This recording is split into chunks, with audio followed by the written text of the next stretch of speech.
찬송가 405장입니다. 찬송가 405장. 주의 친절한 팔에 안기세 우리 마음이 평안하리니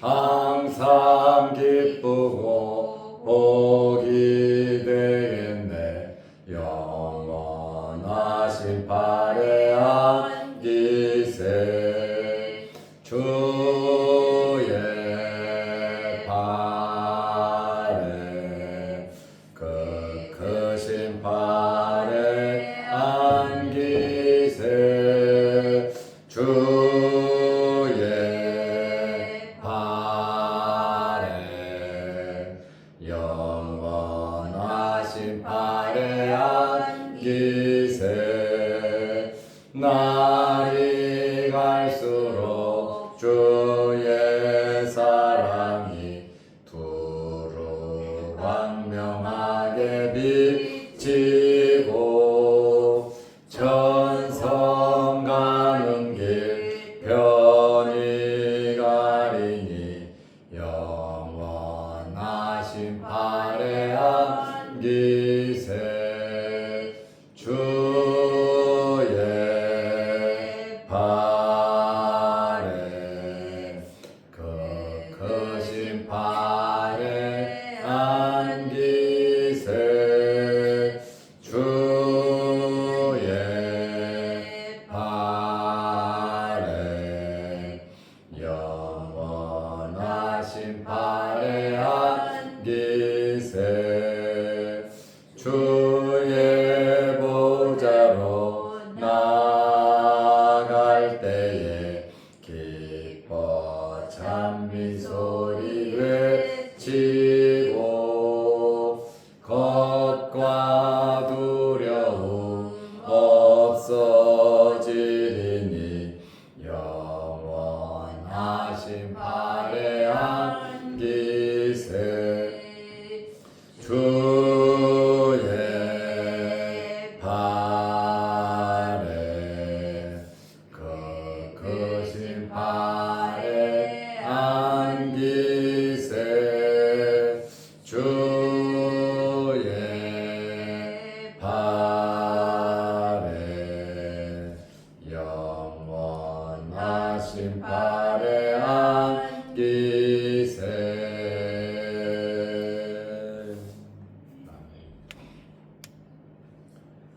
사도신경으로 우리의 신앙을 고백하겠습니다. 전능하사 천지를 만드신 하나님 아버지를 내가 믿사오며 그 외아들 우리 주 예수 그리스도를 믿사오니 이는 성령으로 잉태하사 동정녀 마리아에게 나시고 본디오 빌라도에게 고난을 받으사 십자가에 못 박혀 죽으시고 장사한 지 사흘 만에 죽은 자 가운데서 다시 살아나시며 하늘에 오르사 전능하신 하나님 우편에 앉아 계시다. 저리로서 산자와 죽은 자를 심판하러 오시리라. 성령을 믿사오며 거룩한 공예와 성도가 서로 교통하는 것과 죄를 사하여 주시는 것과 몸이 다시 사는 것과 영원히 사는 것을 믿사옵나이다. 아멘. 하나님의 말씀 사도행전 25장 1절에서 5절 말씀까지 보겠습니다. 베스도가 부임한 지 3일 후에 가이사라에서 예루살렘으로 올라가니 대제사장들과 유대인 중 높은 사람들이 바울을 고소할세 베스도의 호의로 바울을 예루살렘으로 옮기기를 청하니 이는 길에 매복하였다가 그를 죽이고자 함이더라. 베수도가 대답하여 바울이 가이사라에 구류된 것과 자기도 멀지 않아 떠나갈 것을 말하고 또 이르되 너희 중 유력한 자들은 나와 함께 내려가서 그 사람에게 만일 옳지 아니한 일이 있거든 고발하라 하니라. 아멘. 5절 말씀까지 보았습니다. 오늘은 총독 벨릭스 후임으로 베수도가 부임해서 예루살렘에 올라간 내용이 오늘 본문의 내용입니다. 오늘부터 사도행전 제25장을 봅니다. 말씀을 통해서 여러분들에게 큰 은혜가 되시기를 바랍니다. 벨릭스 후임으로 베수도가 부임을 했습니다. 유대의 이스라엘의 총독 관저는 가이사라에 있습니다.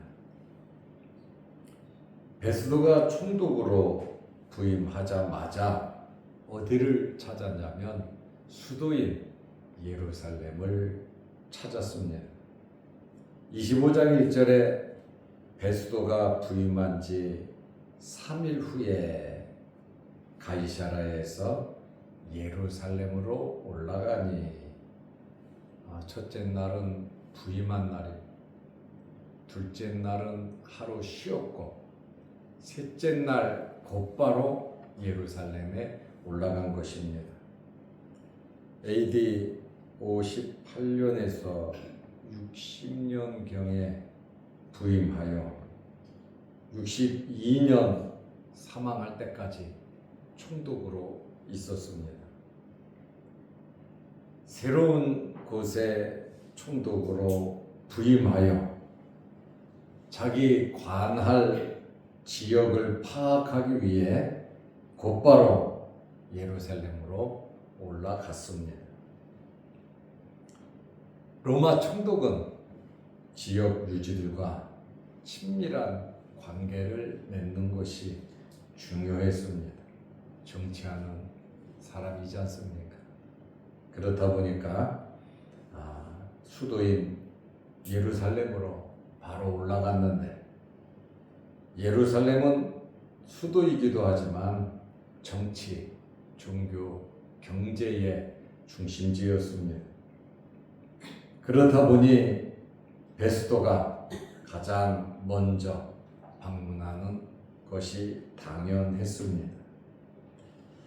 이제 베수도와 대제사장들과 유대인 중에 높은 지도자들을 만났습니다. 당연히 구경하러 가지는 않았을 것이고 유력한 사람들을 만나러 예루살렘에 올라갔지요. 2절 말씀에 보면 대제사장과 유대인 중 높은 사람들이 바울을 고소할세. 총독이 부임해서 처음으로 수도를 방문했는데 그 지역에서 가장 높은 사람들이 바울을 고소했습니다. 유대 지도자들은 신임 총독이 환심을 사기 위해서 온 것을 이용하고 있는 겁니다. 그래도 잘 지내자고, 앞으로 많이 도와주겠다고, 많이 도와달라고 인사하는 시간 아닙니까? 그런데 만나자마자 이들이 무엇을 요구했냐면 바울을 고소했습니다. 바울은 가이사라 감옥에서 2년 넘도록 있었습니다. 그런데 그들의 증오가 누그러지지 아니하고 2년이 지났음에도 불구하고 계속해서 바울을 죽이기 위한 계략을 세우고 있었습니다. 대제사장들과 높은 사람들은 바울을 죽이려는 계획으로 요청을 했습니다. 이러한 첫 번째 요청을 거부한다는 것은 사실 첫 만남에서 쉬운 일은 아니죠. 무엇을 요구했냐면 바울을 가이사라에서 재판하지 말고 예루살렘으로 데리고 와서 재판하자는 그러한 이야기입니다. 25장 3절에 베스도의 호의로 자비를 베풀어서 우리들의 이야기를 듣고 우리들을 위해서 바울을 예루살렘으로 옮기기를 청하니 참 베스도도 난감했을 겁니다. 첫 만남에서 자기 관저가 있는 가이사라의 감옥에 갇힌 바울을 예루살렘으로 옮겨서 재판하자는 겁니다. 왜 이런 이야기를 했습니까? 이는 길에 매복하였다가 그를 죽이고자 함이더라. 바울을 죽이기 위해서 이러한 요구를 했습니다. 2년 전에 계획을 세운 것인데 2년이 지난 후에도 그대로 길에서 법적으로도 아니고 절차를 밟은 것도 아니고 무조건 죽이겠다는 겁니다. 바울을 죽일 증거는 없었습니다. 왜냐하면 죄를 진 것이 없잖아요. 율법적으로도 그렇고 성경적으로도 성전을 봐도 그렇고 또 로마의 법을 어긴 것이 없었습니다. 그러다 보니까 재판에서는 천부장 루시아도 무죄라 그랬잖아요. 벨릭스도 바울의 죄를 발견하지 못했고 유대인들의 환심을 사기 위해서 그저 감옥에 가다둔 거 아닙니까? 감옥에서는 자유를 주었고 누구든지 바울을 만날 수 있도록 편리를 제공했습니다. 그러다 보니까 바울은 죄가 없었습니다. 그렇다 보니 불법적으로 매복해서 죽이려고 계략을 꾸민 것입니다. 새로 부임한 베스도 입장에서 굉장히 난처하죠. 아직 이것저것 많은 것을 파악하지 못했고 이제 부임한 지 3일, 5일, 일주일도 되지 않았단 말이죠. 그런데 바울을 내놓으라고 하는 그러한 말입니다. 집요하게 요구하면서 음모를 꾸민 것입니다. 정말 굉장히 악하고 나쁜 사람들인 것을 우리는 알 수 있습니다. 그런데 여기에서 우리가 한 가지 알 수 있는 것은 이 베스도는 호락호락한 사람이 아니다라는 사실입니다. 그렇죠. 아무나 지도자가 되겠습니까? 지도자는 남다른 재능이 있습니다. 25장 4절에 보면 베스도가 대답하여 바울이 가이사라에 부류된 곳과 자기도 멀지 않아 떠나갈 것을 말하고 베스도는 유대 종교 지도자들과 정치 지도자들과 잘 지내야 된다는 것은 맞는 이야기입니다. 잘 지내야 합니다. 그들의 협조가 있어야 합니다. 이들과 잘 지내는 우호하는 것과 자기의 주 업무인 행정적인 일의 처리를 구분할 줄 아는 사람이었어요. 내가 아니까 행정적으로 편리를 제공해주고, 내가 모르니까 행정적인 편리를 제공하지 않는 그런 사람이 아니라, 우호는 우호고 자기 고유 권한인 행정적인 판결은 행정적인 판결로 그는 정확하게 하려고 하는 참 지혜로운 사람이었습니다.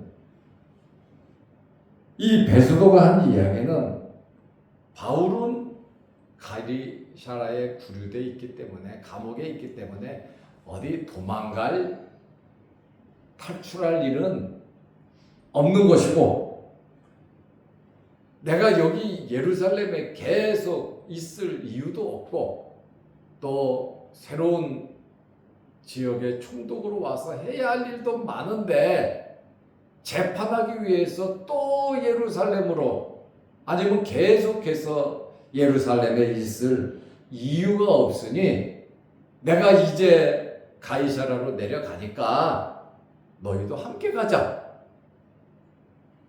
가서 고소할 내용이 있으면 가이사라에 가서 고소하라. 아주 굉장히 지혜롭게 또 명분 있게 이야기를 했습니다.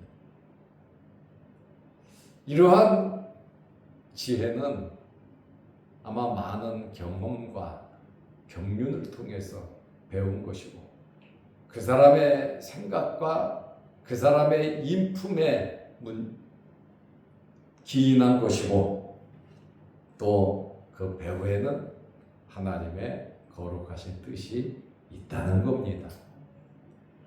그냥 베스도가 그냥 내뱉은 말이 아니라 지혜롭게 말할 수 있도록 하나님께서 그의 입술을 주장해 주셨다는 그러한 말씀입니다. 믿는 사람 바울에게만 역사하시는 것이 아니라 하나님의 뜻을 이루기 위해서는 하나님은 천지 만물을 다 이용하시는 분이십니다. 그것뿐 아니라 특별히 사람의 마음을 주장하시는 분이 하나님이십니다. 그러므로 마음을 움직이시는 하나님께 여러분 기도 많이 하시기를 바랍니다. 모든 일들이 물론 하나님께서 직접 이루시기도 하시지만 하나님께서는 사람들을 통해서 역사하시거든.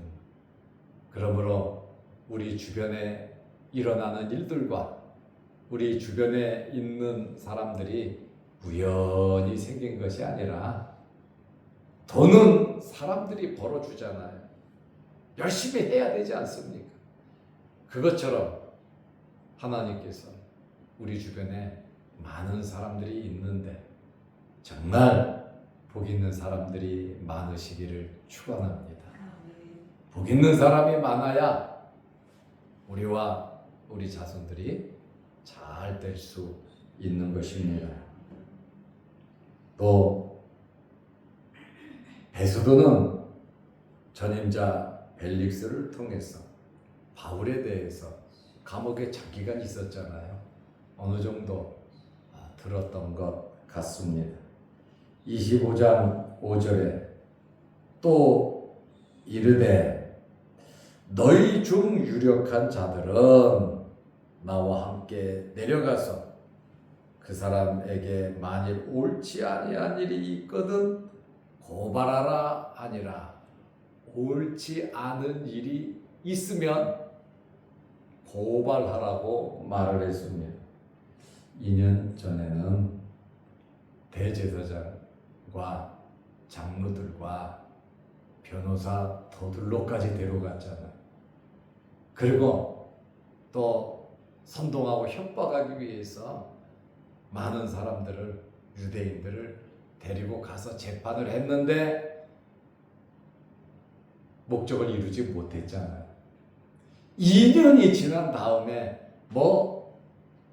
이 사실 증거가 나올 수가 있겠습니까? 증인을 세운다 하더라도 2년 전의 일을 증인을 그 당시에도 세워서 안 됐는데 새로운 증인을 찾을 수가 있었겠습니까? 베스도가 재판을 거부한 것이 아니라 그렇게 니네들이 긴박하다면 나와 함께 내려가서 고발하라. 참 이 베스도가 성의를 보이고 또 유대인들로 하여금 받아들일 수 있도록 지혜롭게 말한 것을 우리가 잘 압니다. 예를 들어서 바울을 예루살렘으로 호송하려고 하면 지난번에는 470명이 동원됐잖아요. 벨리스 때 보병 200명, 마병 70명, 창군 200명, 470명이 동원됐는데 또 이렇게 호송하려면 번잡스럽고, 그 다음에 바울은 로마 시민입니다. 지금 가이사라의 법정에 총독 관저가 있는 또 로마군이 주둔하는 헤롯이 지은 왕궁의 감옥에 갇혀 있지만 바울은 로마 시민이기 때문에 총독이 비록 재판을 한다 할지라도 그 법정은 가이사 법정입니다. 로마 황제의 법정이란 말이에요. 그러니까 로마 황제 가이사의 법정에서 지배하고 있는 예루살렘 사내들이 법정으로 옮긴다? 이것은 있을 수가 없는 일이죠. 재판의 격이 맞지 않다 말입니다. 그러나 바울이 원하면 나 예루살렘에 가서 하겠다. 로마 시민인 바울이 원하면 해줄 수 있어요. 그러나 바울이 원하지 않은 상태에서 강압적으로는 로마 총독이라 할지라도 이렇게 하기는 쉽지 않습니다. 왜냐하면 법을 어기는 것이기 때문에 그렇습니다. 오늘 이 베스도의 신중한 판단으로 바울은 예루살렘으로 올라가면 죽을 수도 있었습니다. 이러한 베스도의 판단으로 바울은 다시 한번 죽음의 위기를 넘겼다는 겁니다. 왜냐하면 로마에서 해야 할 일이 있잖아요. 주님께서 바울에게 나타나셔서 담대하라. 예루살렘에서 증거한 것처럼 로마에 가서도 나를 증거해야 한다. 주님 말씀하셨습니다. 그렇다 보니 주님께서 바울의 앞길을 인도해 주신다는 그러한 말씀입니다. 오늘 우리가 찬송을 부른 것처럼 주님께서 함께 하신다. 친절한 팔로 우리를 어루만지시니 저 천국 갈 때까지 우리를 인도하심을 믿고 하나님과 가까이 할 수 있는 말씀대로 살아가는 하나님의 놀라운 역사를 체험하면서 살아가는 저와 여러분들이 되시기를 바랍니다. 기도하겠습니다. 거룩하신 하나님 아버지, 오늘부터 사도행전 제25장을 보게 됩니다. 누가가 성령의 감동으로 기록된 이 말씀을 우리는 성령의 감동으로 말할 뿐 아니라 듣게 하시고 이 말씀을 통하여 우리의 심령이 성장하고 성숙하고 하나님의 뜻을 발견하며 신령한 영적인 눈이 열리며 우리의 삶 속에서 하나님의 거룩하신 뜻을 발견할 수 있는 저희들 되게 하옵소서. 환절기에 우리 몸 상하지 않도록 은혜 베풀어 주옵소서. 오늘도 이 새벽에 주의 전에 나와 여러 가지 기도 제목으로 기도합니다. 우리 기도 제목 하나하나 다 들으시며 모든 것을 주장하시는 하나님 아버지께서 말씀대로 응답하여 주옵소서. 또한 영상을 보면서 말씀으로 은혜 받기 원하는 성도들에게 풍성한 은혜를 나리워 주옵소서. 오늘 내일 1박 2일 동안 우리 시찰의 수련회가 경북 상주에서 있습니다. 가는 길 오는 길 머무는 모든 일정 속에 하나님의 인도하심과 하나님의 풍성한 은혜가 넘치게 하옵소서. 예수님의 이름으로 기도하옵나이다. 아멘. 하늘에 계신 우리 아버지여, 이름이 거룩히 여김을 받으시오며 나라의 마옵시며 뜻이 하늘에서 이룬 것 같이 땅에서도 이루어지이다. 오늘날 우리에게 일용할 양식을 주옵시고 우리가 우리에게 죄 지은 자를 사하여 준 것 같이 우리 죄를 사하여 주옵시고 우리를 시험에 들게 하지 마옵시고 다만 악에서 구하옵소서. 대개 나라와 권세와 영광이 아버지께 영원히 있사옵나이다. 아멘. 자유롭게 기도하시기 바랍니다.